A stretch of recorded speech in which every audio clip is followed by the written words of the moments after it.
Panguva ine vanhu vobuda pasocial media vachiti masoja harasani after kuonekwa kunzi retired commander of National Army Sanyatwe panguva ine oatenda a church service aiwa ana his former boss VP Constantino Chiwenga chitiko. Panguva ino chatendera pasocial media tichiona vachibuda mapictures aiwa vachitogwa mapictures vose zvinatsoratidza kuti vaviri ava kunyangwe pane chaos yakamboitika mu the ruling party, but these guys they are reuniting. Vari kuwirirana vari subscribe like wotina on the bell icon. Tiipinda panapa pa social media topinda BBC vanopost this picture ramuri kuona raVP Constantino Chiwenga pamwe chete na Anselm Sanyatwe kudanyira chiti as political temperatures are rising in ZANU-PF, members of the ruling party are showing off their allies.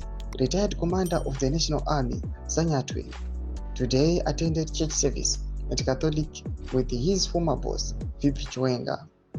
The current situation in ZANU-PF is tense and we have to choose a side and pray that your side wins. Ndomashwa kuda panguva ine tiona Sanyatwe achiuya achiatenda church service na VP Constantino Chiwenga.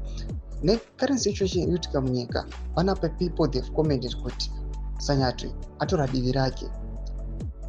General Sanyatwe vanozikanwa kuti ava vachiri mukuru wemauto asati ava kusports minister wava akambotaura mashure kuti ZANU-PF chiramba chitongo svika madhonga nenyanga. Izvi vaingozama kungoindosa kuti aiwa ticharamba tiripo kusvika ameno.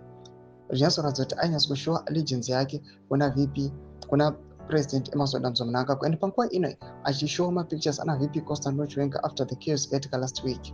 People they are now commenting kuti aiwa General Anselm Sanyatwe panguva ino vakuchitora divi ravo vachisapota VP Constantino Chiwenga. These two individuals vanozikanwa kuti they were involved aiwa pa the 2017 transition yakaitika yepower panoonekwa kunzi ndo pakaelevetwa President Mnangagwa aiwa kuti vaite president. Mbotudzai mafungiro enyu motodi pamusoro pechitiko ichi choitika pane chaos again with the ruling party. People vachiexpecta another transition. Pana comment section medu tudze mafungiro enyu motodi pamusoro pechitiko ichi. Musaka subscribe like chitinotono bell icon.